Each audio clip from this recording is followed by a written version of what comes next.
நீங்கள் பார்த்து கொண்டிருப்பது புதியுகத்தில் சட்டமொழி வகுப்பறை presented by Shri Kalaimagal Vidya Mandir higher secondary school Gummidipoondi. இன்றைய எபிசோட் எதை பற்றி அப்படின்னு பார்த்தீங்கன்னா, இன்னைக்கு நம்ம திருமணம், விவாகரத்து, ஜீவனாம்சம், குழந்தை தத்தெடுப்பை பற்றி தான் ரொம்பவே தெளிவாக பார்க்க போகிறோம். இதை பற்றி தெளிவாக எடுத்துரைக்கிறதுக்காக நம்ம கூட 2 சட்ட வல்லுநர்கள் இருக்காங்க. முதலாவதாக சாந்தி பாமு ma'am has 17 years of experience in civil, criminal and family cases. வணக்கம் மேம். வணக்கம். அடுத்தபடியாக நம்ம கூட சக்திவேல் சார் இருக்காங்க.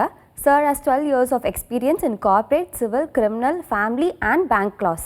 வணக்கம் சார். ஸோ மேம், முதலாவது என்னுடைய கேள்வி என்ன அப்படின்னு பார்த்தோன்னா, பெரும்பாலான மக்களுக்கு வந்துட்டு ஒரு எண்ணம் இருக்குது. என்ன அப்படின்னு பார்த்தீங்கன்னா, ஃபேமிலி கோர்ட் அப்படின்னாலே டிவோர்ஸ்க்காக தான் போவோம் அப்படின்ற மாதிரி நினச்சிட்ருக்காங்க. அது அப்படி இல்லை அப்படின்ட்டு அதை கொஞ்சம் தெளிவாக எடுத்துறீங்க மேம். கட்டாயமாக ஃபேமிலி கோர்ட் அப்படிங்கிறது டைவர்ஸ் வாங்குறதுக்கு, அதாவது டிவோர்ஸ்க்காக மட்டும் நீங்கள் எல்லோரும் நினச்சிட்டு இருக்காங்க. ஆனால் அது தவறுதலான ஒரு விஷயமாகும்.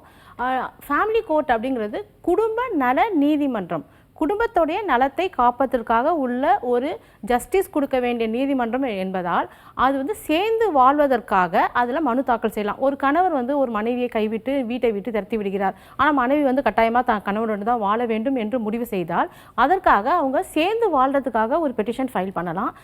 அது மட்டும் இல்லாமல் சம்டைம்ஸ் வந்து குழந்தைங்க வந்து அம்மா கிட்ட போயிடுவாங்க, அவங்க அம்மா வீட்டுக்கு கோச்சிட்டு போயிடுவாங்க. அந்த சூழலில் குழந்தைகள் நான் பார்க்கணும் அப்படின்னு சொல்லி விசிட்டேஷன் ரைட்ஸ் வந்து ஹஸ்பண்ட் ஃபைல் பண்ணலாம். அண்ட் வந்து என்னுடைய திங்ஸ் அங்கே இருக்குது, அதை எடுக்கணும். இல்லைனா ஜுடிஷியல் செப்பரேஷன் இருக்குது. எங்கள் இருவருக்கும் வந்து இப்போ தான் வந்து அதாவது வந்து மனசு வந்து பிரச்சனையாக இருக்குது. அதனால் நாங்கள் வந்து ஃப்யூச்சரில் சேர்கிறதுக்கு வாய்ப்புகளும் இருக்குது. அது வரைக்கும் நாங்கள் 2 பேரும் செப்பரேட் ஆகியிருக்கோம் அப்படின்னு சொல்லி ஜுடிஷியல் செப்பரேஷனும் வாங்கலாம். Restriction of conjugal rights file பண்ணால் சேர்ந்து வாழ்வதற்கான வாய்ப்புகளுக்கு கவுன்சிலிங் 3 கவுன்சிலிங்ஸ் கொடுப்பாங்க. எல்லா கேசஸ்லையுமே 3 கவுன்சிலிங்ஸ் உண்டு. ரிவர்ஸ்லேயும் 3 கவுன்சிலிங்ஸ் இருக்குது, சேர்ந்து வாழ போடுற மனுவிலையும் இருக்குது. அதில் பலர் வந்து சேர்ந்து போகிறாங்க. நீதிமன்றமும் அவங்களுக்கு வந்து அட்வைஸ்லாம் கொடுத்து அவங்கள சேர்த்து வச்சிருக்கோம். Okay ma'am. இப்போ இருக்கக்கூடிய காலகட்டத்தில் டொமஸ்டிக் வயலன்ஸ் இன்க்ரீஸ் ஆகிட்டு இருக்கு அப்படின்னு நினைக்கிறேன். டொமஸ்டிக் வயலன்ஸ்னால் என்ன மேம்? லைக் ஃபிசிக்கலாக பண்ணாதான் டொமஸ்டிக் வயலன்ஸா இல்லை மென்டலி பண்ணாலும்? அதாவது வந்து டொமஸ்டிக் வயலன்ஸ் பொறுத்த வரைக்கும் கணவன் மட்டும் இல்லாமல் அவர் குடும்பத்தினரும் பண்ணாலும் அது வந்து டொமஸ்டிக் வயலன்ஸ் தான். ஃபிசிக்கல் அண்ட் மென்டலி ரெண்டுமே எது பண்ணாலும் அது அப்யூஸ்மெண்ட்டோ வயலன்ஸோ எல்லாமே அந்த பெண்களுக்கோ அவங்களுடைய குழந்தைகளை சார்ந்து அதற்காக அவங்க வந்து அவங்க ஃபஸ்ட்டு வந்து ஒரு ப்ராப்ளம் வந்து கிரியேட் ஆகுது. அவங்க வந்து ஃபஸ்ட்டு பண்ண வேண்டியது ஒரு 100க்கு ஒரு கால் பண்ணணும், போலீஸ்க்கு கால் பண்ணணும். காவல் உதவி ஆப்னு காவலன் ஆப்னு ஒரு ஆப் இருக்குது, அதை டவுன்லோட் பண்ணிக்கணும். அதில் ஒரு எமர்ஜென்சி பட்டனை ப்ரெஸ் பண்ணால் ஆட்டோமேட்டிக்காக போலீஸே வந்து கால் பண்ணிவிட்டு அந்த இடத்துக்கு இன்கேஸ் அவங்களை ரீச் பண்ண முடியலன்னா வந்துடுவாங்க, நேராகவே வந்துடுவாங்க. இது ஒன்று இருக்குது. நெக்ஸ்ட்டு 100க்கு கால் பண்ணதுக்கு பின்பு டொமஸ்டிக் வயலன்ஸ்க்காக கலெக்டர் ஆஃபீஸில் போய் அங்கே சோஷியல் வெல்ஃபேர் ஆஃபீஸர் இருப்பாங்க. அவங்கக்கிட்ட அந்த கம்ப்ளைண்ட் கொடுத்த பின்பு இரு தரப்பையும் அழைத்து விசாரணை செய்வாங்க. அதே வீட்டில் கூட அந்த பெண் இருப்பாங்க. இரு தரப்பையும் விசாரணை செய்து அவங்களுக்கு அட்வைஸ் பண்ணி இந்த மாதிரி ப்ராப்ளம் வராதுன்னு அவங்க எழுதி வாங்கப்பட்டு அனுப்பப்பட்ட கேஸுங்களும் இருக்குது. இல்லை அவங்க டொமஸ்டிக் வயலன்ஸ் வந்து அவர் கண்டினியூ பண்ணுறாரு, அவர் வந்து அதில் வந்து திருந்துற மாதிரியே இல்லை அப்படிங்கிற சூழலில் கேஸ் கோர்ட்டுக்கு வந்து அவங்களே சோஷியல் வெல்ஃபேர் ஆஃபீஸரே அந்த கேஸை வந்து இவங்க சார்பாக மனைவியின் சார்பாக ஃபைல் பண்ணுவாங்க. ஓகே மேம், ரொம்ப தெளிவாக சொன்னீங்க. சார், இப்படி நம்ம பேசிகிட்டு இருக்கும் பொழுது மெயின்டெனன்ஸ் அப்படின்றது ரொம்பவே முக்கியமான ஒரு விஷயம் இல்லையா? மெயின்டெனன்ஸ்னால் என்ன, எந்தெந்த லால், அதாவது எந்தெந்த சட்டங்கள் அதை பற்றி தெளிவாக சொல்லியிருக்காங்கன்னு கொஞ்சம் சொல்ல முடியுமா? கண்டிப்பாக மேம். மெயின்டெனன்ஸ் அப்படின்னு பார்த்தீங்கன்னா மெயின்டெனன்ஸோட உள்நோக்கம் என்னன்னு பார்த்துக்கிட்டிங்கன்னா ஜீவனாம்சம்னு தமிழில் சொல்கிறோம். ஜீவனாம்சம்னா ஒரு ஜீவன் வாழ்கிறதுக்கு உண்டான அம்சங்களை கொடுப்பது ஜீவனாம்சம். இப்போ ஜீவனாம்சம் பார்த்திங்கன்னா மொத்தம் 4 லாவில் வந்து நம்ம இந்திய சட்டத்தில் சொல்லியிருக்காங்க. முதல் சட்டம் பார்த்திங்கன்னா இந்து திருமண சட்டம், அது 1956 இயற்றப்பட்டது.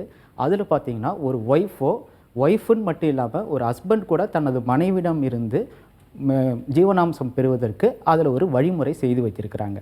அதேமாரி அதுக்கு அடுத்த சட்டம் பார்த்திங்கன்னா 135 CRPCன்னு ஒரு சட்டம் இருக்குது. அதில் பார்த்திங்கன்னா மனைவி ஒரு கணவனோட அவங்களோட பெற்றோர் அப்புறம் அவங்களோட குழந்தைகள் அவங்கள்ட்ட இருந்து பெறுவதற்கு, கணவரிடமிருந்து ஜீவனாம்சம் பெறுவதற்கு அதுலேயும் வழிமுறை செஞ்சு வச்சுருக்காங்க. அதை தவிர்த்து பார்த்திங்கன்னா குடும்ப வன்முறை சட்டம் இருக்குது. அதுலேயும் அவங்களுக்கு வந்து என்னென்ன வகையில் ஜீவனாம்சம் பெறலாம் சொல்லி அதுலேயும் குறிப்பு கொடுத்துருக்காங்க. 4வதாக பார்த்திங்கன்னா Hindu adoption and maintenance act 1957 ஏற்றிருக்காங்க. அந்த ஆக்ட்லேயும் பார்த்திங்கன்னா அவங்களுக்கு மெயின்டெனன்ஸ் கொடுக்கறதுக்கான வழிமுறை கொடுத்துருக்காங்க. இது எல்லாத்துலேயுமே வந்து 4 வகையான மெயின்டெனன்ஸ் கொடுத்துருக்காங்க. மக்கள் என்ன நினைப்பாங்கன்னா 4 வகையான மெயின்டெனன்ஸ் இருக்குது, 4 சட்டத்தில் கூறியிருக்காங்க. இது எதை நாங்கள் ஃபாலோ பண்ணுறது, எப்படி கேட்பதுங்கிறது தான் அவங்களோட ஒரு பெரிய ஃபஸ்ட்டு கொஞ்சம் கஷ்டமான ஒரு இதுவாக இருக்கும்.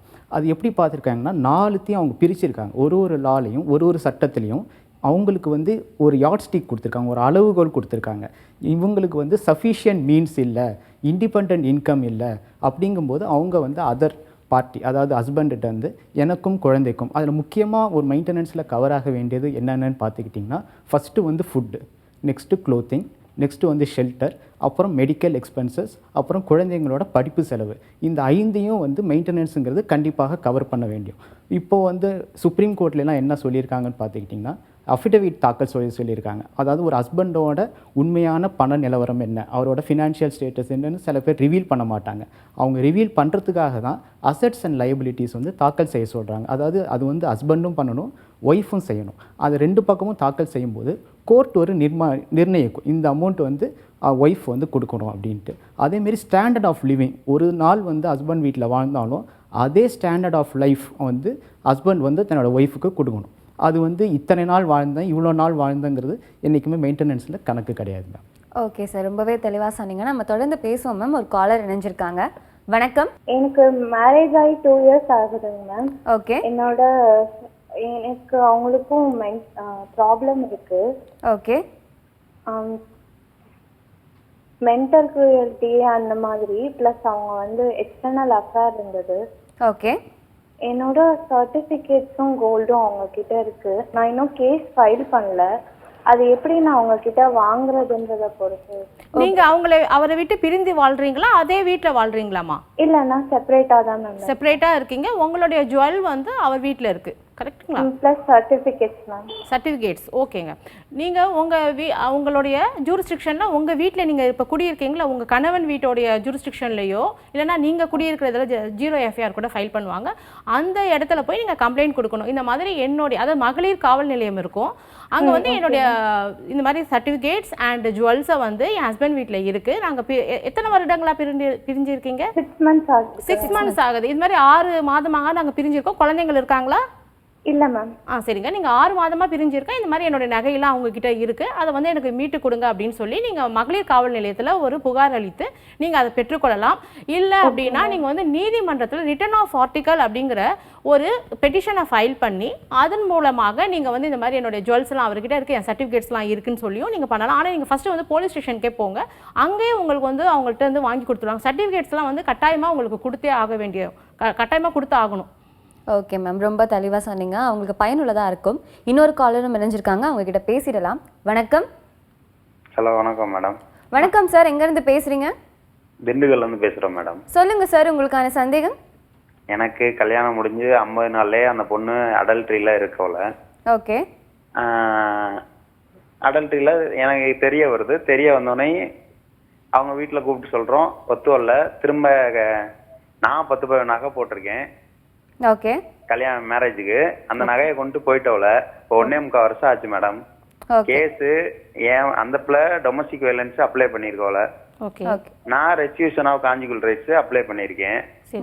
2 பக்கமுமே கேஸ்ல இது வரைக்கும் எதுவுமே இல்ல, வாய்தா மட்டும் தான் போயிட்டே இருக்கு. நீங்க சேர்ந்து வாழ்றதுக்கு தான் விருப்பப்படுறீங்களாங்க? அவங்க அடல்ட்ரியில இருக்காங்கன்னு சொன்னீங்க, ஆனா நீங்க சேர்ந்து வாழ தான் விருப்பப்படுறீங்களா? ஆமா ஆமா ஆமா. ஓகேங்க. சேர்ந்து வாழ என்ன ஸ்டேஜ்ல இருக்கு கேஸ்? என்ன ஸ்டேஜ்ல இருக்கு இப்போ வந்து அந்த அதாவது டிவிசி வந்து நான் கவுண்டர் ஃபைல் பண்ணிட்டேன். ட்ரையல் இப்போ 3 ஹியரிங் ஆயிடுச்சு, ட்ரையல் நடக்கவே இல்லை. இன்னும் கவுன்சிலிங் கொடுக்கல, மீடியேஷன் போல. ஓகேங்க. அந்த கேஸ் இன்னும் கவுண்டரே அவங்க ஃபைல் பண்ணல, வக்காலத்து மட்டும் ஃபைல் பண்ணியிருக்காங்க. எந்த வருஷங்க நீங்க ஃபைல் பண்ணீங்க கேஸ்?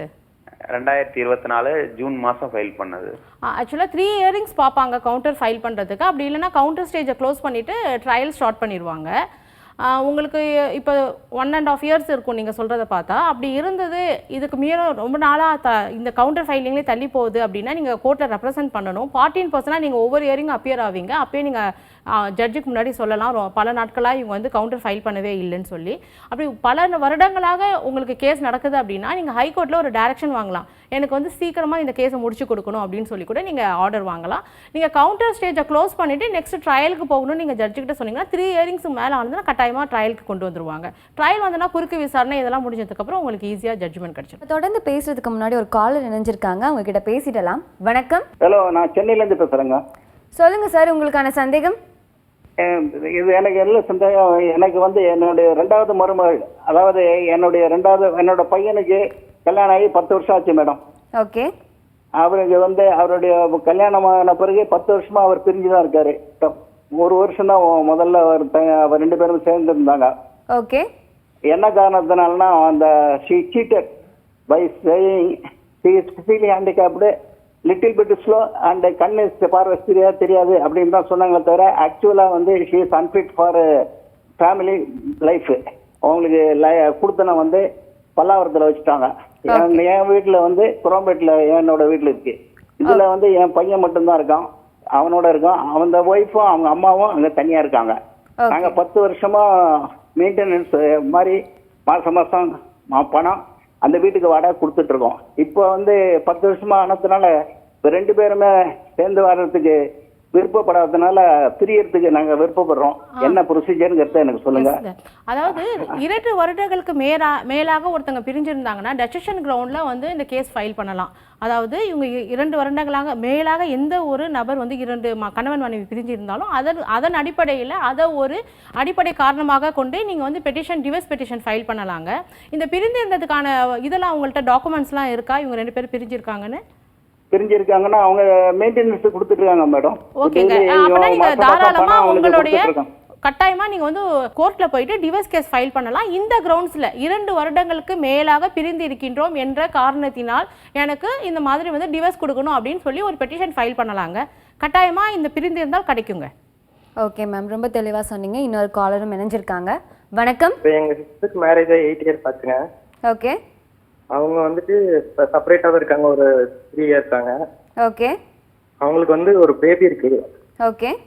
அவங்க வந்து 9 வயசு ஆச்சுங்க. ஓகே. எங்க அக்காவோட கோல்டும் அப்புறம் எங்க பேபி வந்து அங்க இருக்காங்க. ஓகே. அவங்க தான் படிக்க வைப்பேன்னு சொல்லி ரொம்ப இது பண்றாங்க. அவர்னால ஒரு சிங்கிள் பேரண்டா பார்த்துக்கவும் முடியலைங்க. ஓகே. அது மட்டும் இல்லாம அக்கா வந்து கொஞ்சம் மென்டல் இல்னஸாவும் இருக்காங்க. ஓகே. அதான் நம்ம பேபி வந்து நம்ம சைடு இருந்தா பரவாயில்லன்னு பாக்குறாங்க. ஓகே. உங்க அக்கா வந்து மென்டலி ப்ராப்ளம் இருக்குன்னா என்ன மாதிரியான ப்ராப்ளம் இருக்குங்க? இது ஒரு டைபோலர் டிசார்டர் மாதிரிங்க. ஓகே. நீங்க வந்து அவர்தான் விசிட்டேஷன் கார்டியன் இந்த மாதிரி விஷயங்கள்லாம் நீங்க கேஸ் ஃபைல் பண்ணிருக்கீங்களா ஆல்ரெடி? இல்ல மேடம், எதுவுமே நாங்க ஃபர்தரா மூவ் பண்ணல. கஸ்டடி அவர் ஃபைல் பண்ணி அதுல ஆர்டர் வாங்கி வச்சிருக்காரா? இல்ல மேடம், எதுவும் இல்லைங்க. அப்படின்னா நீங்க உங்க குழந்தை வேணும்னு சொல்லிட்டு நீங்க வந்து கஸ்டடிக்கு இது போட்டு பெட்டிஷன் ஃபைல் பண்ணலாங்க. குழந்தைய வந்து நாங்கள் பார்க்கணும், இல்லைனா நாங்கள் கஸ்டடி எடுக்கணும் அப்படின்னு சொல்லி நீங்கள் கேஸ் ஃபைல் பண்ணலாம். ஃபேமிலி கோர்ட் இருந்தால் ஃபேமிலி கோர்ட் கோயம்புத்தூரில் இருக்குது, அங்கே நீங்கள் கேஸ் ஃபைல் பண்ணலாம். அதுக்கப்புறமா உங்களுக்கு வந்து குழந்தைய ஃபஸ்ட்டு பார்க்கணுன்னாலும் வாரம் பார்க்கணுன்னாலும் கொடுப்பாங்க, இல்லைன்னா உங்களுக்கு கஸ்டடி வேணும்னாலும் பெண் குழந்தையில கொடுப்பாங்கங்க. ஓகே மேம், ரொம்பவே தெளிவாக சொன்னீங்க. இன்னொரு காலர் இணைஞ்சிருக்காங்க. வணக்கம் மேடம், நாங்கள் திருத்தணியிலேருந்து பேசுகிறேன். என்னோட பேர் தினேஷ். ஓகே சார், சொல்லுங்க. எனக்கு கல்யாணம் ஆகி ஒரு 10 days தான் அவங்க எங்க கூட இருந்தாங்க. ஓகே. அப்புறம் தனி கொடுத்தவங்க கேட்டு ரொம்ப டார்ச்சர் பண்ணிட்டு இருந்தாங்க, நான் ஒத்துக்கல. ஓகே. அவங்க வந்து அவங்க அம்மா வீட்டுக்கு போயிட்டாங்க. ஓகே. ஒரு 10 days கழிச்சு வந்து வீட்டுல அவங்க போட்ட ஜுவல்ஸ், அவங்க ட்ரெஸ் மெட்டீரியல் எல்லாம் எடுத்துட்டு போயிட்டாங்க. ஓகே. அப்புறம் இப்போ 498 கேஸ் கொடுத்துருக்காங்க என் மேல. ஓகே. நாங்க எவ்வளவு பேசணும், தனி குட்டில ஒத்துக்க மாட்டோம், ஒன்னா இருக்கலாம்னு சொல்லிட்டு. அவங்க தனி குட்டில வச்சா நான் வந்து வாழறேன், இல்லைன்னா வாழ மாட்டேன்னு சொல்லிட்டு 498 கேஸ் கொடுத்துருக்காங்க. ஓகேங்க. உங்களுக்கு என்ன மாதிரி அவங்களோட சேர்ந்து வாழ விருப்பமா? இல்ல மேடம், இல்ல மேடம், டிவோர்ஸ் பண்ணணும். ஓகேங்க. அப்படின்னா நீங்கள் டைவர்ஸ் கேஸ் ஃபைல் பண்ணுங்கள், என்ன பண்ணுமோ. ஆனால் இந்த 498 கேஸ் வந்து விசாரணைக்கு வரப்போ உங்கள் பக்கம் வந்து நியாயம் இருந்ததுன்னா கட்டாயமாக உங்களுக்கு எந்த ஒரு தண்டனையும் கிடைக்காதுங்க, எந்த ஒரு பிரச்சனையும் வராது. நீங்கள் ஃபேஸ் பண்ணணும். ஆனால் வந்து என்ன மாதிரியான காரணம், அடிப்படை காரணமாக 498A வந்து எதுக்காக போட்டிருக்காங்கன்னு பாருங்கள். அதில் வந்து எந்த ஒரு முகாந்தரமும் இல்லை அப்படின்னா நீங்கள் அதை எதிர்த்து வந்து குவாஷ் போடலாங்க ஹைகோர்ட்டில், உயர்நீதிமன்றத்தில். ஓகே மேம், ரொம்ப தெளிவாக சொன்னீங்க. மேம் நீங்கள் சொல்லிட்டு இருக்கும் பொழுது இந்த மாதிரி டிவோர்ஸ் அப்ளை பண்ணலாம் அப்படின்னு சொன்னீங்க இல்லையா? ஸோ எங்கே மேம் அப்ளை பண்ணணும், அதோட ஜூரிஸ்டிக்ஷன் என்ன? பொதுவாக அவங்க இருக்கிற இடத்துலையே பண்ணணுமா, இல்லை கல்யாணம் எங்கே பண்ணாங்களோ அங்கே வந்துட்டு ஃபைல் பண்ணணுமா? ஆக்சுவலாக வந்து ஃபேமிலி கோர்ட் கேஸை பொறுத்த வரைக்கும் ஃபேமிலி கோர்ட்ஸ் வந்து இருக்குது. இப்போ நம்ம சென்னை பொறுத்த வரைக்கும் ஒரு 8 கோர்ட்ஸ் இருக்குது. அதே மாதிரி ஒவ்வொரு உங்களுக்கு வந்து கோயம்புத்தூரில் இருக்குது, திருச்சியில் இருக்குது, மதுரையில் இருக்குது, இந்த மாதிரியான இடங்கள்ல இருக்குது. இல்லாத இடங்களில் வந்து சப்ஜட்ஜ் கோர்ட், சப்கோர்ட்னு ஒரு கோர்ட் இருக்கும். அந்த கோர்ட்டில் தான் நீங்கள் ஓபியாக ஃபைல் பண்ணுவீங்க. இதுவே வந்து கிறிஸ்டியன் இதில் இந்தியன் டிவோர்ஸ் ஆக்டாக ஃபைல் பண்ணணும்னா அது வந்து டிஸ்ட்ரிக்ட் கோர்ட்டில் ஃபைல் பண்ணணும். அதே மாதிரி யார் எங்கே பண்ணணும் அப்படின்னா நீங்கள் வந்து கல்யாணமான இடத்த வச்சு நீங்கள் பண்ணலாம். அதாவது இப்போ வந்து சென்னையில் ஆகிருக்க ஒரு ஜூரிஸ்டிக்ஷன் இருக்குன்னா அந்த ஜூரிஸ்டிக்ஷனாக எடுத்து பண்ணலாம். இல்லைனா 2 பேரும் லாஸ்ட்டாக வாழ்ந்தாங்க பாருங்கள், அந்த இடத்துல பண்ணலாம். அதுவும் இல்லைனா ஒய்ஃப் எங்கே வாழ்கிறாங்களோ அந்த இடத்துல பண்ணலாங்க. ஓகே மேம், ரொம்ப தெளிவாக சொன்னீங்க சார். நிறைய காலர்ஸ் வந்து மெயின்டெனன்ஸை பற்றி தான் அப்படின்னு பேசிகிட்டு இருக்காங்க. ஸோ கோர்ட் மெயின்டெனன்ஸை எப்படி கால்குலேட் பண்ணுவாங்க சார்? கோர்ட்ஸ் என்ன ஃபஸ்ட்டு க்ரைட்டீரியா பார்ப்பாங்கன்னு பார்த்தீங்கன்னா, முதல்ல வந்து அவங்களோட financial status of the husband and wife பார்ப்பாங்க. கணவன் மனைவிக்கு 2 பேரையும் வந்து அவங்களோட affidavit of assets and liabilities வந்து எல்லா மெயின்டெனன்ஸ் கேஸையும் தாக்கல் செய்ய சொல்கிறாங்க. ஒருத்தரோட ஃபினான்ஷியல் ஸ்டேட்டஸை அது வழியாக அவங்க கோர்ட் வந்து அசஸ் பண்ணுறாங்க முதல்ல. ஸோ இந்த ஒய்ஃபுக்கு இந்த அமௌண்ட் வந்து கொடுக்கணுங்கிறது கோர்ட் சில யார்ட்ஸ்டிக்ஸை வச்சு கொடுக்குறாங்க. யூஸ்வலாக பார்த்தீங்கன்னா 1/3 ஆஃப் த ஹஸ்பண்ட் சேலரியை வந்து அவங்க மெயின்டெனன்ஸாக ஆர்டர் பண்ணுறாங்க.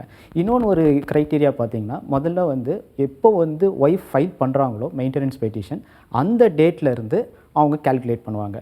ஆர்டர் வந்து 6 மாதம் கழித்து வந்தாலும் இந்த என்றைக்கு அவங்க ஃபைல் பண்ணுறாங்களோ அந்த 6 மாதத்துக்கு உண்டான மெயின்டெனன்ஸும் ஹஸ்பண்ட் வந்து அரியர்ஸாக பே பண்ணணும். அப்புறம் continue to pay the maintenance amount to the wife அப்படின்ட்டு ஒரு ஆர்டர் போடுவாங்க. ஓகே சார், ரொம்ப தெளிவாக சொன்னீங்க. நம்ம தொடர்ந்து பேசுவோம் மேம். ஒரு காலர் இணைஞ்சிருக்காங்க. வணக்கம். வணக்கம் மேம். வணக்கம் மேம், எங்கேருந்து பேசுகிறீங்க? மேம் நான் மதுரையிலேருந்து பேசுகிறேன். சொல்லுங்கள் மேம், உங்களுக்கான சந்தேகம். மேம் என்னோட தம்பிக்கு தான் மேம் மேரேஜ் வந்து 3 வருஷம் ஆச்சு. ஒரு பையன் இருக்கான். ஓகே. இப்போ அவங்க என்ன பண்ணுறாங்கன்னா, ஃபேமிலி சைடு அவங்க மாமியாரும் அவங்க தம்பியோட ஒய்ஃபும் சேர்ந்துட்டு உன் குடும்பத்துக்கு ஒன்றும் பண்ணக்கூடாது, பார்க்கக்கூடாது, கொடுக்கக்கூடாதுங்கிற மாதிரி ரொம்ப அவங்க சிம்பிள் ப்ரெஷர் பண்ணுறாங்க. ஓகே. அது அந்த மாதிரி ஃபுல்லாக அவங்க சைடு பண்ணணுன்ற மாதிரி யோசிக்கிறாங்க. அவனுக்கு எப்போதுமே ஒரு வருஷம் அதில் இருக்க முடியல. அப்படி டைவர்ஷன் போனாலும் அவங்க பிள்ளைங்களுக்கு அதிகமாக இருக்கிறது கொஞ்சம் மிரட்டுறாங்க. ஓகே. அதான் மேம், அது என்ன மேம் இப்போ டைவர்ஷன் செய்யலாம் மேம்? சொல்லுங்கள். ஆக்சுவலாக வந்து ஃபேமிலியை வந்து பார்த்துக்க கூடாதுன்னு சொல்லி ஒரு ஒய்ஃப் சொல்லக்கூடாது அப்படிங்கிறது சுப்ரீம் கோர்ட்டே ஆர்டர் இருக்குது. இந்த மாதிரி வந்து தனி கொடுத்தனமோ இந்த மாதிரி அவங்க ஃபேமிலியை மெயின்டைன் பண்ணுறதையும் ஹஸ்பண்ட் தடுக்கக்கூடாது, ஒய்ஃபையும் பண்ணக்கூடாது. ஆனால் நீங்கள் டிவோர்ஸ் வந்து எந்த காரணத்துக்காக கேட்குறீங்கிற அடிப்படை காரணம் வேணும். இது வந்து அவருக்கு மென்டல் டார்ச்சராக இருக்குது அப்படின்னா தாராளமாக டிவோர்ஸ் கேஸு குருவாலிட்டி கிரவுண்டில் ஃபைல் பண்ணலாம். ஒரு காலர் நினைஞ்சிருக்காங்க, அவங்க கிட்ட பேசிட்டு மீண்டும் தொடரலாம். வணக்கம். வணக்கம்மா. வணக்கம்மா, எங்கேருந்து பேசுகிறீங்க? நாங்கள் அரக்கோணத்துலேருந்து பிரியதர்ஷினி பேசுகிறேன் மேம். சொல்லுங்கள் பிரியதர்ஷினி, உங்களுக்கான சந்தேகம். மேம் இது மாதிரி கணவர் வந்து கைவிடப்பட்டதுனால 5 வருஷம் ஆகுது மேம் அவர் கைவிட்டு போட்டு. ஓகே. அதனால இப்போ 2 பசங்க இருக்காங்க. 7 வயசு பையன் 1, 5 வயசு பையன் 1. ஓகே. இப்போ 2வது கல்யாணம் பண்ணிக்கினாரு அவரு. ஓகே. ஒரு 3 வருஷம் இருக்கும் கல்யாணம் ஆகி 2வது கல்யாணம் பண்ணேன்னு. இப்ப என்னால மேற்கொண்டு எதுவும் பண்ண முடியல மேம். ஏழ்மைப்பட்ட குடும்பம் வர. நீங்க இதுக்கு முன்னாடி அவர் மேல கம்ப்ளைன்ட் கொடுத்திருக்கீங்களா? ஏதாவது கேஸ் பெண்டிங் இருக்கா? அதெல்லாம் எதுவும் கொடுக்கல மேம். Case file பண்ணலீங்களா? இல்ல மேம். இப்போ ஒன்றும் பிரச்சனை இல்லைங்க. நீங்க வந்து உங்க இதுல நீதிமன்றம், உங்க ஜூரிஸ்டிக்ஷன் இருக்க நீதிமன்றத்துல போய் நீங்க வந்து ஜீவனாம்சம் வழக்கு வந்து உங்களுக்காகவும் உங்க 2 குழந்தைங்களுக்காகவும் நீங்க பெற முடியும். அதே மாதிரி அவர் கல்யாணம் பண்ணாரு, முறைப்படி டிவோர்ஸ் எதுவும் ஆச்சுங்களா? இல்ல மேம், எதுவும் கொடுக்கல மேம் எனக்கு. ஆக்சுவலாக அது மாதிரி பண்ணக்கூடாது. அவர் வந்து வேற திருமணம் செய்தாலும் நீங்கள் தான் அவருடைய ஒய்ஃபாக வருவீங்க. அதில் லீகலாக, அதாவது வந்து சட்டப்பூர்வமான மனைவியாக நீங்கள் தான் இருப்பீங்க. Okay ma'am. லைக் டிவோர்ஸ் வாங்காம திருமணம் செஞ்சிருந்தா அப்படிதான் லைக் அவங்க வந்து முதல் மனைவியை தான் கன்சிடர் பண்ணுவாங்க. இருக்கிற ஒய்ஃபுங்க இவங்களுடைய குழந்தைகள் அவருக்கு வந்து வேற ஒரு திருமணம் செய்யப்பட்டு அவருக்கு வந்து வேற குழந்தைகள் கூட பிறக்கலாம். ஆனா அந்த குழந்தைகளும் இவருடைய வாரிசா கருதப்படும். ஆனா இவங்க தான் இவருடைய மனைவி. இவங்க தான் முதல் மனைவியா கணக்கு. முதல் மனைவி இல்ல, மனைவியே இவங்க தான். ஓகே மேம், ரொம்ப தெளிவா சொன்னீங்க. இன்னொரு காலர் இணைஞ்சிருக்காங்க. வணக்கம். வணக்கங்க மேம். சொல்லுங்கம்மா, உங்களுக்கான சந்தேகம். வந்து எங்க பையன் வந்து இன்னொரு பொண்ணோட திருத்தணம் நடத்திட்டு இருக்காங்க. ஓகே.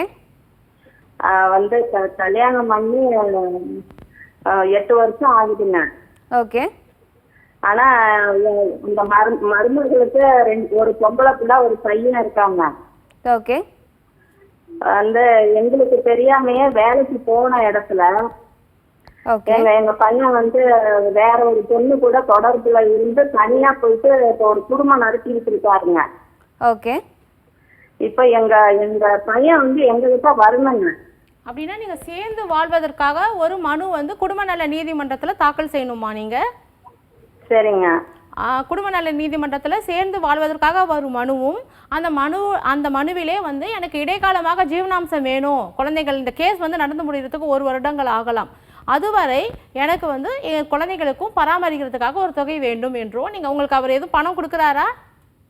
பணம் எதுவும் கொடுக்கறது அப்படின்னா நீங்க அதையும் இன்டர்வியூ மெயின்டெனன்ஸும் ஃபைல் பண்ணிட்டு அதுக்கப்புறம் சேர்ந்து வாழ்வதற்காக நீங்க வந்து மனு தாக்கல் செய்தால் அவங்க கவுன்சிலிங் கொடுத்து அவரை சேர்ந்து வாழ வைப்பதற்காக நீதிமன்றம் வந்து முயற்சிக்கும். அதுவும் இல்லைன்னா அவர் வந்து தனியா இருக்காரு அப்படின்னா பைகாமியில கூட நீங்க கேஸ் ஃபைல் பண்ணலாம். ஓகே மேம், ரொம்பவே தெளிவா சொன்னீங்க. இன்னொரு காலரும் இணைஞ்சிருக்காங்க. வணக்கம். இந்த திருநெல்வேலியில இருந்து பேசுறோம். சொல்லுங்க சார், உங்களுக்கான சந்தேகம். ஆக்சுவலா என்னன்னு பாத்தீங்கன்னா ஒய்ஃப்க்கு எனக்கும் சண்டை. சோ இப்போ என்னன்னு பாத்தீங்கன்னா அது வந்து பேபி இப்போ பிறந்து ஒரு 1.5 மாசம் ஆகுது. ஓகே. சோ இப்போ என்ன சொல்றாங்கன்னா அவங்க அப்பா வந்து எங்க வீட்டுல வந்து சண்டை போட்டு போயிட்டாங்க, நாங்க பெரிய ஆளுங்களாம் வச்சு பேசணும். ஓகே. ஓகேங்களா? இப்போ என்ன சொல்றாங்கன்னா பேபியை பாக்குறதுக்கு நாங்க நேர்ல போனாதான் பார்க்க முடியும், வீட்டுக்குள்ள வந்தா நீங்க பாக்கணும். நான் வந்து வெளியே கொண்டு வர சொன்னேன். ஓகே. ஸோ வெளியே கொண்டு வர சொன்னதுக்கு வந்து கொண்டு வர முடியாது, நீங்க வீட்டுக்குள்ள வந்தா பார்க்கணும் அப்படின்னாங்க. அது ஒரு இஷ்யூ. ஓகே. ஸோ இந்த கேஸ்ல என்ன பண்ணலாம், ஒரு 1.5 மாசம் ஆயிடுச்சு, வீட்டுக்குள்ளதான் வரணும் அப்படிங்கிறாங்க. அப்படி எதுவும் கட்டாயப்படுத்தமான சட்டத்துல எதுவும் இருக்கா? உங்களுக்கும் உங்க மனைவி குடும்பத்தினருக்கும் பிரச்சனை இருக்குதுங்களா? ஆமா, பிரச்சனை இருக்கு, சண்டை போயிட்டுன்னு வச்சுக்கோங்க. அப்படின்னா நீங்க என்ன பண்ணுங்கன்னா போலீஸ் ஸ்டேஷன்ல போய் ஒரு கம்ப்ளைண்ட் கொடுத்து இந்த மாதிரி என்னோட குழந்தைய பார்க்கணும் அப்படின்னு சொல்லி நீங்க போலீஸ் ஸ்டேஷன்ல கம்ப்ளைண்ட் கொடுத்தீங்கன்னா அவங்க வந்து இந்த மாதிரி உங்க மனைவிக்கு வந்து அட்வைஸ் பண்ணி குழந்தைய காட்டுவாங்க. அதாவது பொது இடத்துல பார்க்கணும்னு நினைக்கிறீங்க, உங்கள் மனைவியோட வீட்டில் நீங்கள் பார்க்கக்கூடாதுன்னு நினைக்கிறீங்க. அது மட்டும் இல்லாமல் நீங்கள் உங்கள் மனைவி வந்து வீட்டுக்கு வரணும் அப்படின்னு சொல்லி கூட நீங்கள் ஒரு அறிவிப்பு ஒன்று அனுப்பலாம். நீங்களே கைப்பட எழுதி ஒரு அறிவிப்பு அனுப்பலாங்க. Okay ma'am. மேம், இப்போது நம்ம பேசிகிட்டு இருந்தோம் இல்லையா, ஸோ வந்துட்டு மெயின்டெனன்ஸ் அப்படின்றத வந்து இடைவேளைக்கு முன்னாடி நம்ம பேசியிருந்தோம். ஸோ ஒரு ஆண் இந்த மெயின்டெனன்ஸை எப்படிலாம் அவாய்ட் பண்ணலாம் மேம்? அதாவது மெயின்டெனன்ஸ் அப்படிங்கிறது கட்டாயமாக பராமரிக்க வேண்டிய ஒரு விஷயம். ஆனால் ஒய்ஃப் வந்து வேலை பார்த்தாங்க, வேலைக்கு போகிறாங்க, சம்பாதிக்கிறாங்கன்னா அவங்களுக்கு கொடுக்க வேண்டிய அவசியம் இல்லை. ஆனால் அவங்களுக்கு குழந்தைகள் இருந்தால் கட்டாயமாக கொடுத்தாக வேண்டும். அதே மாதிரி அந்த மனைவிக்கே அவர் கொடுத்து கொண்டு இருக்கின்றார், கோர்ட் ஆர்டர் பண்ணுறாங்க, கொடுத்துட்டு இருக்காருன்னா அவங்க வந்து வேற ஒரு திருமணம் செய்தால் அதை வந்து அதுக்கப்புறம் அவங்க இரண்டாவதாக ஒரு திருமணம் அவங்க செய்து கொண்டால் அதன் பிறகு அவங்க அந்த மாதத்துலேருந்து அவர் கொடுக்க வேண்டாம். ஓகே மேம், ரொம்ப தெளிவாக சொன்னீங்க. மேம், இன்னொரு கேள்வியும் இருக்குது. இந்த மாதிரி சிவில் கேசஸை பார்க்கும்பொழுது ஃபேமிலி கேசஸில் மட்டும் பார்ட்டிஸ் வந்து ப்ரெசென்ட் பண்ணுறாங்க இல்லையா, லைக் அவங்க கோர்ட்டுக்கு வராங்க இல்லையா, அது ஏன் மேம்? எதனால் அப்படின்னா இது வந்து நீதிமன்றம், இந்த குடும்ப நல நீதிமன்றம் வந்து குடும்பத்தின் நலத்தை காப்பதற்கு. இது வந்து சிவில் கேஸ்லாம் வந்து ஒரு சொத்தை பற்றின ஒரு விஷயம். இது வந்து தன்னுடைய ஒரு ஃபேமிலி பாண்டிங் இந்த விஷயத்தை பற்றி பண்ணுறப்ப எமோஷ்னலாக இருக்கும். அது மட்டும் இல்லாமல் முன்பெல்லாம் என்ன பண்ணிட்டாங்கன்னா வேற ஒரு பெண்ணை கொண்டு வந்து நிறுத்தி இவர் தான் என் மனைவின்னு சொல்லி ஈஸியாக விவாகரத்து வாங்கி கொண்டு சென்றார்கள். ஸோ இவங்க யார் இந்த பர்சன் ஐடென்டிஃபை பண்ணணும்னு சொல்லி ஒவ்வொரு பெட்டிஷன், ஈச் அண்ட் எவ்ரி பெட்டிஷன்லையும் இவங்க கேஸ் ஃபைல் பண்ணுறப்பயே அவங்களுடைய ஃபோட்டோவை அதில் ஸ்டிக் பண்ணி அந்த ஃபோட்டோவில் இருக்க நபர் தான் இப்போ ப்ரெசென்ட் ஆயிருக்காங்களான்னு ஜட்ஜி ஒரு தடவை வெரிஃபை பண்ணுவாங்க. அது மட்டும் இல்லாமல் கேஸ் என்ன நடக்குது, என்ன சூழலில் இருக்குது அப்படிங்கிறத அவங்க தெரிந்து கொள்ள வேண்டும் என்பதால் தான் ஃபேமிலி கோர்ட்டில் மட்டும் பார்ட்டிஸ் வந்து ப்ரெசென்ட் ஆகணும். இதே சிவில் கேஸ்லலாம் வந்து அட்வொகேட் வக்காலத் ஃபைல் பண்ணதுக்கப்புறம் ட்ரையல் டைமில் மட்டும்தான் வந்து பார்ட்டிஸ் ப்ரெசென்ட் ஆவாங்க. காலர் ஒருத்தவங்க இணைஞ்சிருக்காங்க, பேசிடலாம். வணக்கம். வணக்கம் மேடம். வணக்கம் மேம், சொல்லுங்கள் உங்களுக்கான சந்தேகம். நான் பெரியபாளையத்துலேருந்து பண்ணுறேன் மேடம். ஓகேம்மா, சொல்லுங்கள். எனக்கு கல்யாணம் ஆகி 32 வருஷம் ஆகுதுங்க. எங்கள் அம்மா வீட்டில் இருந்து எதுவும் ஒரு இது கூட தரல. எங்கள் அக்காவங்களுக்குலாம் ஒரு கிரவுண்டு இடம் கொடுத்து கல்யாணம் பண்ணி வச்சாங்க. நான் லவ் பண்ணி கல்யாணம் பண்ணியிருந்தனால எதுவும் தரமாட்டேன்னுட்டாங்க. ஓகே. கேஸ் போட சொல்கிறாங்க. ஆனால் கேஸ் போடுறதுக்கு யாருடைய சொத்து யாருடைய பேரில் இருக்குங்க? எங்க அம்மாவோட சொத்துங்க. எங்க அண்ணன் தான் அனுபவிச்சிருக்கிறாரு. உங்க அம்மா என்ன சொல்றாங்க? எங்க அம்மா அப்பா இல்லங்க, இறந்துட்டாங்க. இறந்துட்டாங்களா? உங்க அம்மாவுடைய சொத்தா? நீங்க என்ன பண்ணுங்க, பாக பிரிவினை வழக்கு தொடர்ந்து இந்த மாதிரி எனக்கும் இந்த சொத்துல உரிமை இருக்கு, எனக்கும் இது வேணும் இந்த சொத்து அப்படின்னு சொல்லி இது பார்ட்டிஷன் சூட் ஒன்று, பாக பிரிவினை வழக்கு ஒன்று தொடர்ந்து நீங்க நீதிமன்றத்தில் தொடருங்க. கட்டாயமா உங்களுக்கு அதற்கான பரிகாரம் கிடைக்கும். ஓகே மேம், ரொம்பவே தெளிவாக சொன்னீங்க. மேம், நம்ம இடைவேளைக்கு முன்னாடி வந்து ஒரு விஷயம் டிஸ்கஸ் பண்ணிட்டு இருந்தோம், அதாவது மேட்ரிமோனியல் கேசஸில் வந்துட்டு பவர் ஆஃப் அட்டார்னியோட ரோல் என்ன அப்படின்ட்டு. அது கொஞ்சம் தெளிவாக எடுத்துரைக்கிறீங்களா மேம்? கட்டாயமாக. நான் சொன்னல, லாஸ்ட் டைம் சொன்னேன், இந்த மாதிரி வந்து ஃபேமிலி கோர்ட்டில் கட்டாயமாக வந்து பார்ட்டிஸ் அப்பியரன்ஸ் கொடுக்கணும்னு. அப்படி கொடுக்கும்போதில் அவங்க வந்து வேறு ஸ்டேட்டில் ஒர்க் பண்ணலாம், இல்லை வேறு அப்ராடில் ஒர்க் பண்ணலாம். அந்த மாதிரியான சூழ்நிலை வந்து அவங்களால வந்து கோர்ட்டில் அப்பியரன்ஸ் கொடுக்க முடியாது. கட்டாயமாக வந்து அப்பியரன்ஸ் கொடுத்தே ஆகணும். அப்படி அப்பியர் ஆக முடியாதவங்க பவர் ஆஃப் அட்டார்னின்னு சொல்லி அவங்களுடைய பேரண்ட்ஸையோ இல்லைனா உடன்பிறப்பையோ யாரையோ ஒருத்தங்களோ அவங்க பவர் ஏஜெண்டாக அவங்க வந்து அப்பாயிண்ட் பண்ண முடியும். இந்த குறுக்கு விசாரணை டைம்லலாம் அவங்க வந்து இதை பற்றி பேச முடியாது. மற்ற ட்ரையலே இல்லாமல் மற்ற டைம்லலாம் வந்து அவங்களே வந்து அவங்களுக்காக அப்பியரன்ஸ் கொடுக்கலாம். அதுக்கு வந்து ஃபஸ்ட்டு ஒரு பெட்டிஷன் ஃபைல் பண்ணணும். யார் ஃபைல் பண்ணணும்னா யார் வந்து வெளிநாடு போகிறாங்க இல்லை வெளியூர் போகிறாங்களோ அவங்க ஃபைல் பண்ணி அதுக்கப்புறம் அது வந்து ஆர்டர் ஆன பின்பு இவங்களே வந்து கோர்ட்டில் வந்து பவர் ஏஜெண்டாக பிஓஏவா அப்பியரன்ஸ் கொடுக்கலாம். ஒரு காலர் நினைச்சிருக்காங்க. வணக்கம். வணக்கம் மேம், நான் வெள்ளூர் டிஸ்ட்ரிக்ட்ல இருந்து பேசுறேங்க மேம். சொல்லுங்கம்மா, உங்களுக்கான சந்தேகம். இது தங்கச்சி கல்யாணம் ஆயிட்டு எனக்கு 10 நாள் தான் நம்ம வச்சிருந்தாங்க. ஓகே. அவ போன உடனே அவங்க மாப்பிள்ளையோட சித்தப்பா செத்துட்டாங்க அப்படின்னு ஒரு ரீசன் சொன்னாங்க. ஓகே. அதுக்கப்புறம் வந்து அவ வந்து காலேஜ் படிக்கும் போது ரேகிங் பண்ணாங்கன்னு சைக்காட்டிஸ்ட் கிட்ட மாத்திரை வாங்கி கொடுத்தாங்க மேம். ஓகே. அது வந்து நாங்க கல்யாணம் பண்றதுக்கு முன்னாடி புரோக்கர் கிட்ட சொல்லிட்டோம். ஓகே. அது வந்து நான் கல்யாணம் ஆகுது இருக்கால அவங்க அதை வந்து பெருசா எடுத்துக்கல. கல்யாணம் முடிஞ்ச உடனே இது ஒரு காரணமா சொல்லி கூட்டின்னு வந்து அம்மா வீட்டுல விட்டாங்க. ஓகே. இப்ப வந்து நாங்க வாழணும் அப்படின்ட்டு பஞ்சாயத்துலாம் பண்ணோம். ஆனா வந்து மாப்பிள்ளை வீட்டு சைட்ல வந்து இல்ல எங்களுக்கு வேணாம் இந்த பொண்ணு வெட்டி விட்டுருங்க அப்படின்னு சொன்னாங்க. ஓகே. இது வந்து அப்பா அம்மா எல்லாம் உடம்பு சரியாதவங்க. 4 பொண்ணு தாங்க மேம் எங்க வீட்டுல. ஓகே. நான் பெரிய பொண்ணுன்றதுனால கல்யாணம் பண்ணி வச்சேன் எல்லாத்தையும் பார்த்து. ஓகே. இப்ப வந்து மறுபடியும் வீட்டுல வந்து விட்ட உடனே நாங்க ஒரு வாட்டிக்கு சூசைட் அட்டன் பண்ணிட்டா. ஓகே. சரி ஊர்ல பெரியவங்க எல்லாம் வச்சு பஞ்சாயத்து பண்ணி விட்ட உடனே அவங்க என்னன்றாங்க, உங்க வீட்டுல இருக்கும் போதே சூசைட் அட்டன் பண்ணிட்டாங்களே, நாளைக்கு எங்க வீட்டுக்கு வந்து எதனா ஆயிடுச்சுன்னா நாங்க தான் அதுக்கு பழி கால் ஆகும். ஓகே. நீங்க வந்து எங்க வீட்டுல விடுறதுனா வந்து நீங்க எங்களுக்கு உங்க பொண்ணுக்கு உயிருக்கும் எங்களுக்கும் சம்மந்தம் இல்லை, லெட்டர்ல எழுதி கையெழுத்து போட்டு கொடுத்தனா நாங்க ஒன்னா வாழ வைக்கிறோம் அப்படின்னு அவங்க அம்மா சொல்றாங்க, மாப்பிள்ளையோட அம்மா. ஆனா மாப்பிள்ளை இல்லைன்றாரு, எனக்கு யாருமே வேணாம் அந்த பொண்ணு அப்படின்றாங்க. ஆனா 10 நாள் அவங்க வீட்டுல கூட்டின்னு போய் வச்சிருந்ததுல நான் என் மூச்சு காத்து கூட அந்த பொண்ணு மேல படல, அதனால எனக்கு வேணாம் அப்படின்றாங்க. ஓகேம்மா, நீங்க இதுக்காக வந்துமா சேர்ந்து வாழ்வதற்காக ஒரு மனு தாக்கல் பண்ணுங்க குடும்ப நல நீதிமன்றத்துல. இது மாதிரி சேர்ந்து வாழ வேண்டும் என்று ஒரு மனு தாக்கல் பண்ணுங்க. அதே மாதிரி அது வரைக்கும் மெயின்டெனன்ஸ் கேஸ் ஃபைல் பண்ணுங்க. இது மாதிரி எனக்கு வந்து பராமரிப்பு தொகை வேணும்னு. அதுக்கப்புறமா கவுன்சிலிங் கொடுப்பாங்க, ஃபேமிலி கோர்ட்டில் கவுன்சிலிங் கொடுப்பாங்க. இரு தரப்பையும் உட்கார வைத்து நீங்கள் வந்து இந்த மாதிரி என்ன பேசணும், எதனால இந்த பிரச்சனை, அவங்களுக்கு எந்த ப்ராப்ளமும் இல்லை, இவங்களோட சேர்ந்து வாழுங்கன்னு சொல்லி அட்வைஸ் பண்ணுவாங்க. அதில் வந்து சேர்ந்து வாழ்வதற்கான வாய்ப்புகள் இருக்குது. அதனால் நீங்கள் மனு தாக்கல் பண்ணுங்கம்மா. இன்னொரு காலரும் இணைஞ்சிருக்காங்க. வணக்கம். வணக்கம். வணக்கம் மேடம். வணக்கம் சார், சொல்லுங்க, எங்கேருந்து பேசுறீங்க? நாங்கள் விருத்தாச்சலத்துலேருந்து பேசுகிறோம் மேடம். சொல்லுங்க சார், உங்களுக்கான சந்தேகம். அதாவதுமா என்னுடைய பையனுக்கு 2022 கல்யாணம் ஆச்சு மேடம். ஓகே. 2022 கல்யாணம் முடிஞ்சு 2023 மே மாசம் அந்த பொண்ணு வந்து ரொம்ப சண்டை பண்ணிட்டு அவங்க வீட்டோட போயிடுச்சு. ஓகே. அதுக்கப்புறம் போலீஸ் கம்ப்ளைண்ட் அப்படிலாம் போயிட்டு நாங்கள் இனிமேல் சேர்ந்து வாழல, எனக்கு வந்து பணம் கொடுங்கன்னு சொல்லி கேட்டாங்க. நாங்களும் 6 லட்ச ரூபா பணம் கொடுத்து நோட்டரி பப்ளிக் வச்சு எல்லாத்தையும் எழுதி வாங்கிக்கிட்டோம். ஓகே. அதுக்கப்புறம் வந்து கோர்ட்லயும் எங்களுக்கு கேஸ் ஃபைல் பண்ணணும்னு சொல்லி அந்த பொண்ணு மூலியமா கேஸ் ஃபைல் பண்ணியிருந்தோம். ஓகே. தொடர்ந்து அந்த கேஸ் அப்படி தள்ளி போயிட்டே இருக்கு. ஒரு ஹியரிங்க்கு அவங்க வரமாட்டேன்றாங்க, ஒரு ஹியரிங்க்கு வராங்க. நடுவில் ஜட்ஜி வேற நிறைய நாள் லீவுன்னு போயிடுறாரு. அதனால ரொம்ப சிரமமா போயிடுது. இப்ப 2 வருஷம் முடிஞ்சிருச்சு கேஸ் ஃபைல் பண்ணியே. இப்ப பையனுக்கு கல்யாணம் பண்ணணும்னு பாக்குறோம். இதுக்கு என்ன ப்ரொசீஜர், என்ன பண்ணலாம், டைவர்ஸ்க்கு சீக்கிரம் கிடைக்கிறதுக்கு என்ன வழி, ஏதாவது கொஞ்சம் ஐடியா என்ன? பரவாயில்ல. நீங்க நீதிமன்றத்துல என்ன வகையான வழக்கு தாக்கல் செஞ்சீங்க? நீதிமன்றத்துல வந்து பெண் தரப்புல இருந்து இது மாதிரி 13 ஏதோ ஒரு செக்ஷன்ல பண்ணிருக்காங்க. சரிங்க. இப்போ அவங்க வந்து ஆல்ரெடி வந்து போலீஸ் ஸ்டேஷன்ல பணம் வாங்கிட்டாங்களா? நீங்க ஒரு டாக்குமெண்ட் எக்ஸிக்யூட் பண்ணதா சொன்னீங்க. ஆமா சார். அதாவது பணம் கொடுத்து நோட்டரி பப்ளிக் முன்னிலையில எழுதி பாண்டில் சைன் எல்லாம் வாங்கி எல்லாமே வச்சிருக்கிறோம். எப்போதுமே அதை மாரி கோர்ட்டை தவிர்த்து இந்த மாதிரி நோட்டரி பப்ளிக் வாங்குவதுங்கிறது செல்லாது, சட்டத்தில் செல்லாது. நீங்கள் முறையான நீதிமன்றத்தை அணுகி 2 பேரும் மியூச்சுவலாக பிரியறதுக்கான வழக்கை நீங்கள் தாக்கல் செஞ்சுருக்கணும். நீங்கள் இப்போ என்ன வழக்கு தாக்கல் செஞ்சுருக்கீங்களோ அதை உங்கள் வக்கீல்கிட்ட பேசி துரிதமாக நடத்துறதுக்கான மனுவை நீங்கள் போடணும். ஓகே சார், ரொம்பவே தெளிவாக சொன்னீங்க.